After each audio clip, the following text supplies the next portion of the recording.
Hello friends, today we will discuss about the properties of ROC for Laplace transform and then properties of Laplace transform. ROC means region of convergence or region of existence for Laplace transform. The ROC of Laplace transform x of s of any signal xt which is time domain signal depends on the nature of signal xt. जो भी हमें input signal given होगा xt उसकी nature के ऊपर हमारे पास ROC of Laplace transform depend करेगी. The first case is the ROC does not contain any of the poles. अगर हमें कोई पोल्स गिवन है तो ROC पोल्स ROC का पार्ट नहीं होंगे. Only zeros will be the part of our ROCs.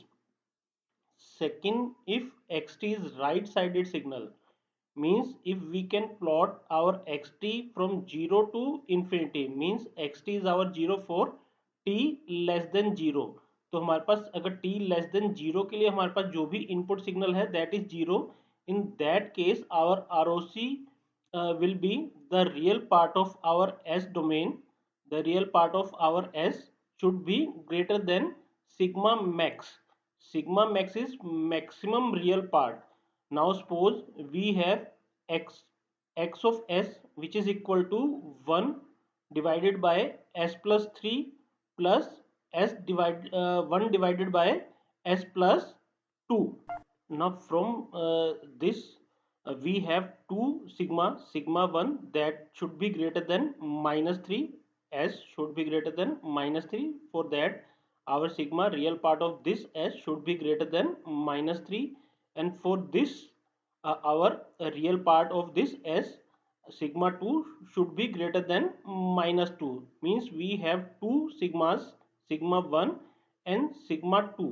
For this combined Laplace transform, जो मेरे पास एक कंबाइंड लैप्लास ट्रांसफॉर्म आया है इसके लिए मेरे पास जो कंबाइंड मेरे पास ROC होनी चाहिए that is rho max. Means इन दोनों में से हमें चेक करना है कि दोनों में से कौन सा मेरे पास मैक्सिमम सिग्मा गिवन है. यहाँ से हम चेक कर सकते हैं minus 2 is greater than minus 3. Means our sigma max is sigma 2. Then our ROC for this condition is ROC should be greater than minus 2 or sigma max should be greater than minus 2. In our third case, suppose we are given with left sided signals, means if our xt is now left sided signal के लिए मेरे पास क्या होना चाहिए, जो भी मेरे पास xt का एम्पलीट्यूड है वो मेरे पास जीरो होगा. कब? For t greater than zero. Means t is equal to zero to infinity मेरे पास एम्पलीट्यूड जीरो है, and we have amplitude in between t is equal to minus infinity to 0.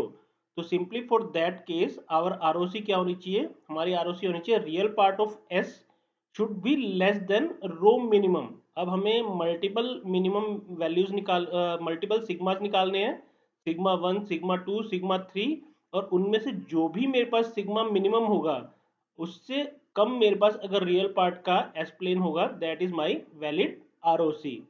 Now sigma minimum is minimum of real part of x s. जो भी मेरे पास sigma given है उनमें से मुझे मिनिमम सिग्मा फाइंड आउट करना होगा.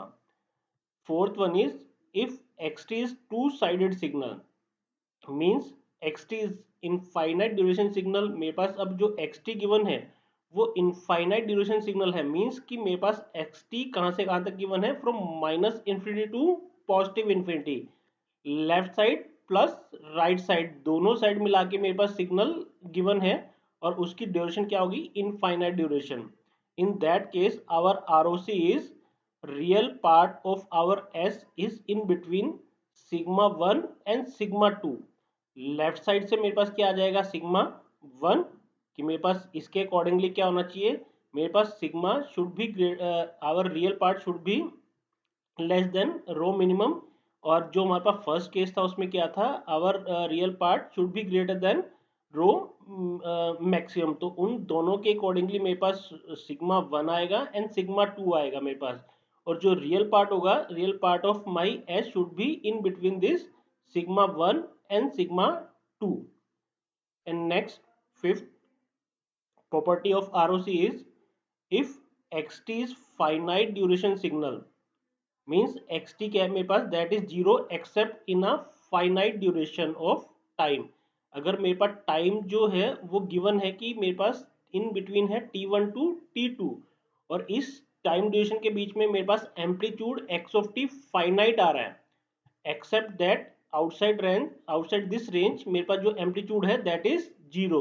तो means my X T is a finite duration signal. in that case our ROC is entire S plane, complete S plane मेरे पास, रेक्टेंगुलर प्लेन मेरे पास ROC होगा, except S is equal to zero और S is equal to infinity, या इन दोनों में से एक केस या दोनों केस मेरे पास depending upon this finite duration मेरे पास अकर होंगे, या तो S is equal to zero या S is equal to infinity, और in third case S is equal to zero and S is equal to infinity, तीनों केस हो सकते हैं मेरे पास। Complete ROC is entire S plane except these 2 points S is equal to 0 or S is equal to infinity. Now drive unilateral Laplace transform. How we can drive this unilateral transform from our bilateral Laplace transform? Simply our unilateral Laplace transform is x of s, which is L of xt, Laplace of xt equal to 0 to infinity x of t exponential e minus S T D t. Simply अब हम इसको minus infinity to infinity derive नहीं कर रहे, unilateral हमें निकालना है, means one sided हमें लैप्लास ट्रांसफॉर्म निकालना है। वन साइडेड लैप्लास ट्रांसफॉर्म निकालने के लिए हम रेंज क्या ले लें, from zero to infinity. Simply now S is equal to sigma plus J omega, rectangular plane है अगेन मेरे पास, sigma on horizontal axis, J omega on vertical axis, and we can say that mod of E की power minus J omega T is equal to one. अगर हम इसका magnitude निकालें E की power minus J omega T का, वो क्या आएगा हमेशा, it will B one.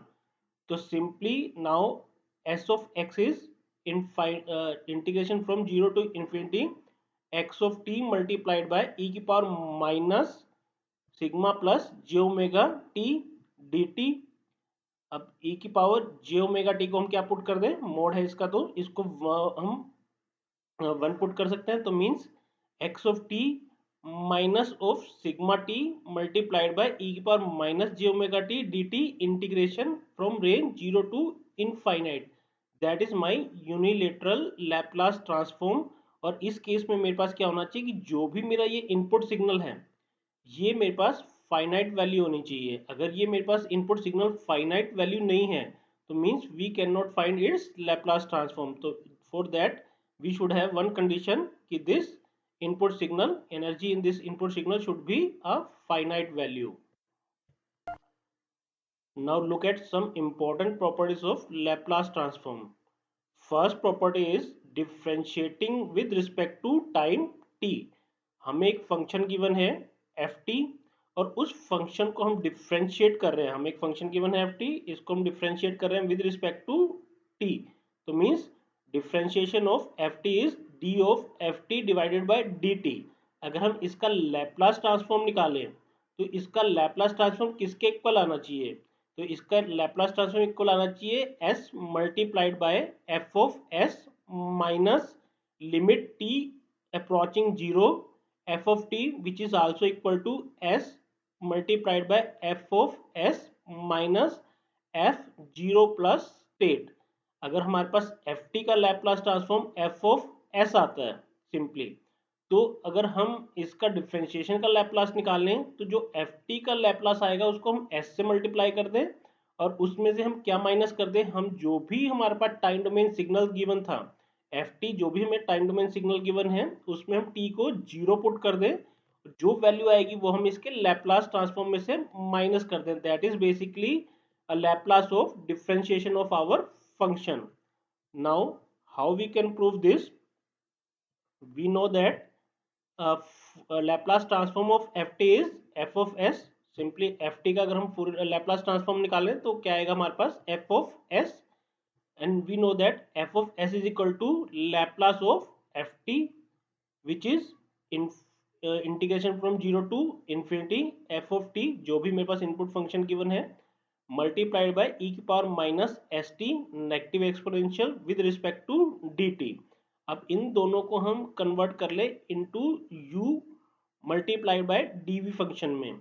u हमारे पास क्या हो जाएगा अब यहाँ पे, दैट इज एफ टी, जो भी गिवन फंक्शन है हम उसको u कंसिडर कर लें, और जो हमारे पास सेकंड पार्ट है e की power minus S T D T, इसको हम dv कंसिडर कर लें। तो फर्स्ट हम अपना फंक्शन है उसका डिफ्रेंशिएशन कर लें। तो डिफ्रेंशिएशन क्या होगा, D of F T divided by D T is equal to D U by D T, और सिंपली डी यू क्या हो जाएगा हमारे पास, D U is now equal to differentiation of F T by D T multiplied by D T. Second case में हमें v required होगा। v निकालने के लिए हम क्या करें, इस फंक्शन को इंटीग्रेट कर दें। After integrating this function we will get v is equal to minus of 1 by S multiplied by ई की power minus S T. Simply second का हमने इंटीग्रेशन कर लिया और फर्स्ट का हमने डिफ्रेंशिएशन फाइंड आउट कर लिया। तो हमारे पास दो फंक्शन आ गए, d u and v. Now integrate this function by parts. अब इनको बाय पार्ट्स हम इंटीग्रेट कर दें। बाय पार्ट्स इंटीग्रेशन करने पे हमारे पास जो लैप्लास ट्रांसफॉर्म आएगा वो क्या आएगा, that is equal to u multiplied by v integration limit 0 to infinity minus first का इंटीग्रेशन v का इंटीग्रेशन 0 टू इन्फिनिटी, सेकेंड का डिफ्रेंशिएशन d ऑफ u। तो इनकी वैल्यूज पुट करते हैं हम यहाँ पे, f of t multiplied by, हमने इंटीग्रेशन फाइंड आउट किया है, माइनस 1 बाय एस v की वैल्यू e की power minus S t integration limit 0 to infinity minus integration of again v की फिर से वैल्यू पुट कर दें, माइनस 1 बाय एस ई की power minus S t multiplied bye D you की value put कर दें, differentiation of F T divide by D T into D T. First function में अब हम यहाँ पे इन दोनों की लिमिट पुट कर दें, t is equal to infinite, तो एक्सपोनेंशियल हो जाएगा e की power minus infinity that is equal to 0, e की power 0 that is equal to 1। तो मेरे पास रिमेनिंग क्या बचेगा, ये function f T multiplied by 1 by s, और इस टर्म से हमने क्या किया, minus minus plus 1 by s integration of D F T divided by D t e की power minus S T dot D T. तो सिंप्लीफाई कर लें इस एक्सप्रेशन को, एस कॉमन करके multiplied by with this Laplace transform means it is now S multiplied by F S F T multiplied by ई की power 0, 1 हो जाएगी term मेरे पास, plus integration of differentiation of F T multiplied by ई की power minus S T D T. तो अगर हम इस इनपुट सिग्नल को, जिस भी इनपुट सिग्नल को हम नेगेटिव एक्सपोनेंशियल से मल्टीप्लाई करते हैं और उसका इंटीग्रेशन करते हैं with respect to D T, तो means that is a Laplace transform. तो हम इसको क्या लिख सकते हैं, it is a Laplace transform of D F T of D T. तो इस टर्म को हम डायरेक्टली रिप्लेस करते हैं with Laplace of D F T by D T which is now equal to integration of 0 to infinity D F T by dt into e की power minus st dt, hence finally it is equal to s of fs minus f of 0 not. अब हमने यहाँ t की जगह पे क्या put कर दिया, 0 नॉट। 0 नॉट मीन्स कि now it is the initial state when our t is equal to 0 then it is increasing from t is equal to 0 to further value। तो simply f0 plus is the value of ft as t approaches 0। जैसे मेरे पास t approach 0 होगा तो जो भी मेरे पास initial value होगी, हम इसको इनिशियल वैल्यू मान सकते हैं हमारे पास f of 0 प्लस, वो हमारे पास यहाँ पे वैल्यू आ जाएगी। Second property is shifting theorem, time shift. Now if we have to find the Laplace of a time shifted version of our input signal, हमें एक input signal क्या given है ft, इस ft का हम time shifted version ले लें that is f of t minus a। तो मेरे पास सेम शिफ्ट आ जाएगा, मेरे पास जो इसका u t सिग्नल होगा उसमें भी सेम शिफ्ट आ जाएगा u t minus a। तो सिंपली इनपुट क्या थी मेरे पास F T multiplied by U T, तो दोनों में हमने टाइम शिफ्ट प्रोवाइड कर दिया F T minus A multiplied by U T minus A. अगर इस फंक्शन का हम टाइम शिफ्टेड वर्जन का अब हम लैप्लास निकालें तो ये किसके इक्वल आना चाहिए, जो भी हम एफ टी का लैप्लास निकाल रहे हैं, एफ टी का लैप्लास क्या होगा, that is F of S. Simply F T के लैप्लास ट्रांसफॉर्म को हम मल्टीप्लाई कर दें with a exponential function that is E की पावर माइनस ए एस। जिस भी टाइम शिफ्ट से हमने टाइम में इसको शिफ्ट किया था, सेम ए से हम इसको फेस में शिफ्ट कर दें। अब ये क्या हो जाएगा मेरे पास, phase shifted version of my Laplace transform. F T का लैप्लास ट्रांसफॉर्म निकाल लें और उस एफ टी के लैप्लास ट्रांसफॉर्म को हम फेस में शिफ्ट कर दें बाय मल्टीप्लाइंग विद ई की पावर माइनस ए एस। और यहाँ पे ए फैक्टर क्या होगा, सेम जितने से हमने यहाँ पे टाइम में शिफ्ट किया है। तो इसका भी प्रूफ चेक कर लें कैसे हम इसको प्रूफ करेंगे। तो suppose f t is our input signal, इसका हमने लैप्लास ट्रांसफॉर्म फाइंड आउट किया that is F of S. तो सिंपली अगर हम एफ को टाइम शिफ्ट करें f of T minus a और इसका लैप्लास ट्रांसफॉर्म निकालें तो किसके इक्वल आना चाहिए, it should be equal to E power minus A S multiplied by F of S. तो now simply put this T minus A is equal to Y. इसका differentiation करके देखें तो हमारे पास क्या आएगा, D T is equal to D of Y. तो simply take Laplace of this function F of T minus A multiplied by U T minus A. Shifted version है तो मेरे पास इनिशियल जो वैल्यू आ जाएगी टाइम की दैट इज माइनस ए। मेरा function minus ए से start होगा इंस्टेड ऑफ जीरो, क्योंकि टाइम शिफ्टेड वर्जन है। तो इंटीग्रेशन की starting value minus a till infinity F of y multiplied by u of y e की पावर माइनस एस, टी की जगह रिप्लेस करते हैं y plus a d of y, d t की जगह पर रिप्लेस करते हैं डी ऑफ वाई। तो सिंपली अब इसमें से हम चेक करें कि हमारे पास यहाँ पे वाई वाई, तो एक्सपोनेंशियल भी मेरे पास किस टर्म में आना चाहिए, वाई टर्म में। तो यहाँ पे इस एक्सपोनेंशियल को हम स्प्लिट करते हैं टू टर्म्स, ई की power minus s y multiplied by ई की power minus A s. A s मेरे पास जो होगी ये कांस्टेंट टर्म है, अब यहाँ पे इसमें कोई भी वाई गिवन नहीं है तो हम इसको आउटसाइड माई इंटीग्रेशन पुट कर सकते हैं। तो outside this integration we have now e की power minus A s integration now zero to infinity. अब वाई के टर्म में आ गया तो हम इसको जीरो टू इन्फिनिटी पुट कर सकते हैं again f of y multiplied by ई की power minus s y d y. और सिंपली मल्टीप्लाइंग विथ e की power minus s y d y is what, it is a Laplace of this function F of y जो भी हमें input signal given होगा। तो we can say that this is Laplace transform F of s multiplied by ई की power minus A s. Third important property is initial value theorem. Initial value theorem means कि अगर हमारे पास जो भी time function given है, F of T function given है, अगर हम टी को जीरो पुट कर दें तो मेरे पास उसका इफेक्ट क्या आना चाहिए कि हम टाइम डोमेन में तो टी को जीरो पुट कर रहे हैं और हम अगर उसका फ्रीक्वेंसी डोमेन सिग्नल देखें, लैप्लास ट्रांसफॉर्म देखें तो वहां पे हमें क्या पुट करना होगा, s is equal to infinity when t is equal to 0 our s is equal to infinite, when s is equal to 0 our t is equal to infinity। तो सिंपली हमें इनिशियल वैल्यू निकालनी है when our t is equal to 0। तो f 0 plus state when t is approaching 0 is equal to when limit t approaching 0 of f of t। Simply जो भी हमें F T signal given होगा इन time domain उसमें हम t को 0 put कर दें। तो which is equal to limit s approaching infinity, reverse होगा हमेशा चेक करना, रेसिप्रोकल होगा s approaching infinity s multiplied by F of s. जो भी हमें एफ ऑफ टी का लैप्लास ट्रांसफॉर्म गिवन होगा उसको हम फर्स्ट एस से मल्टीप्लाई कर दें, एस से मल्टीप्लाई करने के बाद जो हमारा फंक्शन आ जाएगा उसमें हम एस को इनफाइनाइट पुट कर दें। तो दोनों मेरे पास इक्वल आना चाहिए, आइदर हम टाइम डोमेन में अपना t is equal to zero put कर लें या फिर हम s डोमेन में अपने s को इनफाइनाइट पुट कर लें। दोनों के अकॉर्डिंगली मेरे पास इनिशियल वैल्यू थ्योरम हमें फाइंड आउट होगी।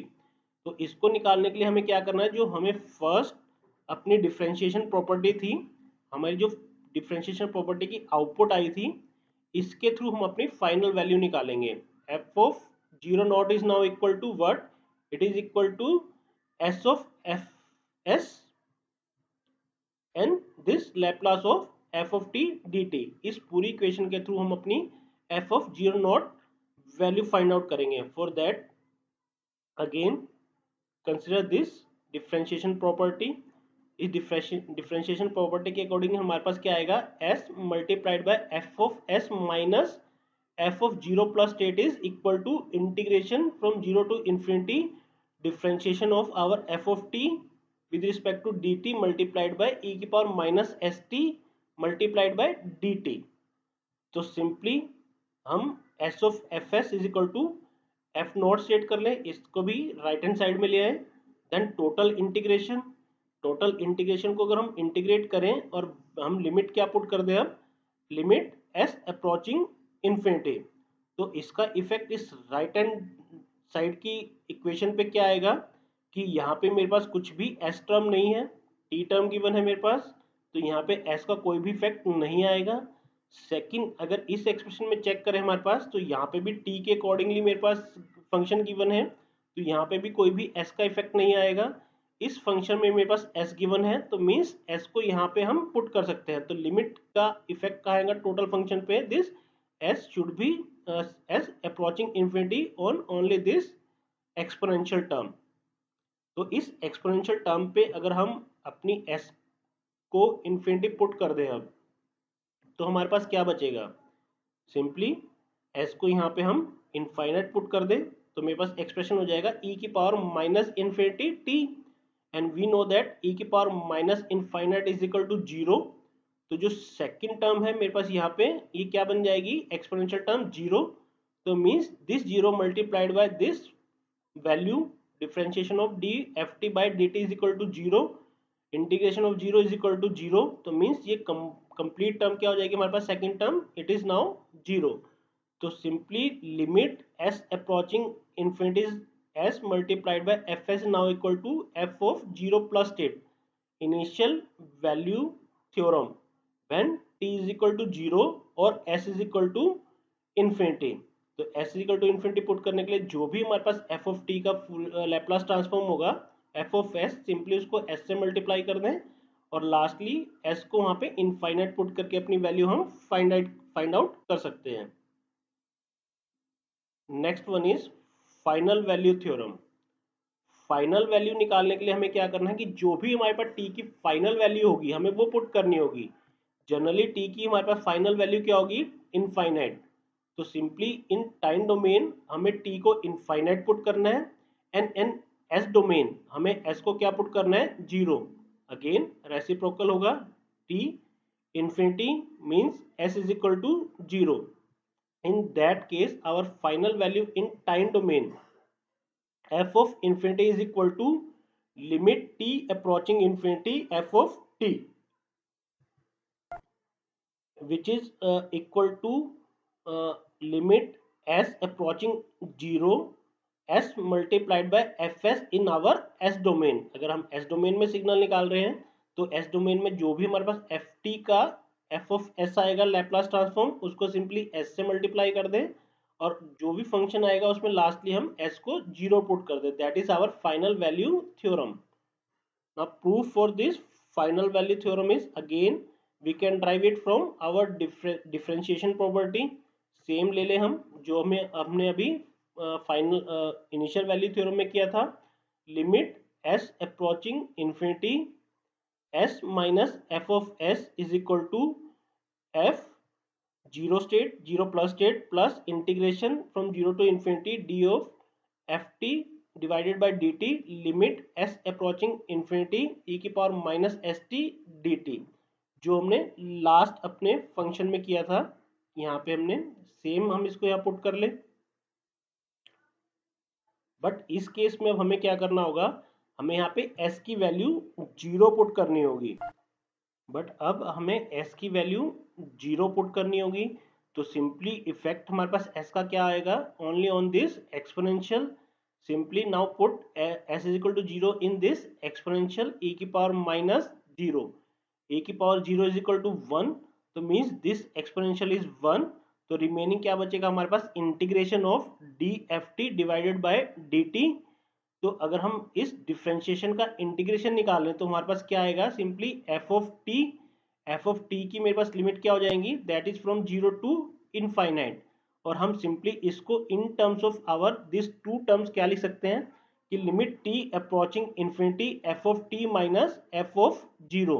जो भी मेरे पास टी की वैल्यू आएगी, अब यहाँ पे टी फाइनल वैल्यू हो जाएगी, t is equal to infinity minus f of naught. Integration हमारे पास क्या होता है, हमेशा जो भी फंक्शन आएगा उसमें हम उसकी फाइनल वैल्यू और इनिशियल वैल्यू पुट कर दें और उनका सब्ट्रैक्शन ले लें। तो means integration cancel, remaining f of t, but integration value 0 to infinity. तो हम इसको राइट अप कर सकते हैं as f T minus f of not for limit t approaching infinity. तो simply f of infinity minus f of not, और इस F of not को हम क्या लिख सकते हैं, it is F of zero plus term. तो दो मेरे पास टर्म आ जाएंगी, F zero plus and negative of f of zero plus. तो इन दोनों को हम निगेट कर सकते हैं, दोनों एक दूसरे को कैंसिल आउट कर देंगे। तो मेरे पास सिंपली क्या बचेगा, final value of my function f T when limit t approaching infinity, which is now equal to our Laplace transform of ft, that is f of s multiplied by s and limit approaching infinity. So simply that is our final value theorem, initial value theorem when s is equal to infinite and t is equal to 0, final value theorem when t is equal to infinite and s is equal to 0. Next property is convolution. The convolution in time domain is equal to multiplication in frequency domain and vice versa. Means कि अगर हमें time domain में convolution find out करनी है, convolution find out करके हम third signal या output find out कर रहे हैं, तो उसको हम सेम अगर दोनों सिग्नल्स का हम लैप्लास ट्रांसफॉर्म निकाल लें और उनको हम मल्टीप्लाई कर लें इन फ्रीक्वेंसी डोमेन, तो वो दोनों सेम आना चाहिए कि मेरे पास टाइम डोमेन में हम कन्वर्शन करके जो आउटपुट निकाल रहे हैं और जो हम फ्रीक्वेंसी डोमेन में सिग्नल्स को मल्टीप्लाई करके निकाल रहे हैं, दोनों मेरे पास सेम आएंगे। सेकंड, अगर हम कन्वोल्यूशन कर रहे हैं इन आवर फ्रीक्वेंसी डोमेन, तो वो किसके इक्वल आना चाहिए, it should be equal to the multiplication of signal in my time domain. तो सिंपली अगर हमारे पास दो फ्रीक्वेंसी स्पेक्ट्रास हैं f1s and f2s which is derive from f1t का हम लैप्लास निकाल लें तो f1 ऑफ s आ जाएगा हमारे पास। अगर हम f ऑफ t का लैप्लास निकाल लें that is f of 2s। Means कि अगर अब हम टाइम डोमेन में f1 और f2 को कन्वोल्यूट करें तो f1t convoluted with f of 2t, which is now equal to integration from 0 to t f1 tau, one signal as it is, second signal shifted version multiplied by f of 2t minus tau d of tau। या हम इसको ऐसे भी लिख सकते हैं कि first signal हम f of टू टी मान लें और सेकेंड सिग्नल हम f1t मान लें, तब भी मेरे पास क्या होगा convolution, that is integration from 0 to t f of 2 tau, second signal को हम एज इट इज रख लें हम, multiplied by f1t minus tau d of tau. First signal का अब हम टाइम शिफ्टेड वर्जन ले लें, तो means convolution of this two signals is now equal to multiplication of this two Laplace transforms f1s multiplied by f2 of s। But we have to normalise this factor, जो भी frequency domain में factor आ जाएगा उसको हमें normalise करना होगा। तो normalise करने के लिए हम टोटल को क्या कर दें, डिवाइड कर दें by a factor 2 pi j। That is now our convolution in time domain is equal to multiplication in frequency domain. और इसका वाइस वर्सा भी होगा, अगर हम फ्रीक्वेंसी डोमेन में कन्वोल्यूशन फाइंड आउट कर रहे हैं it will be equal to multiplication of signals in my time domain. Thank you for today.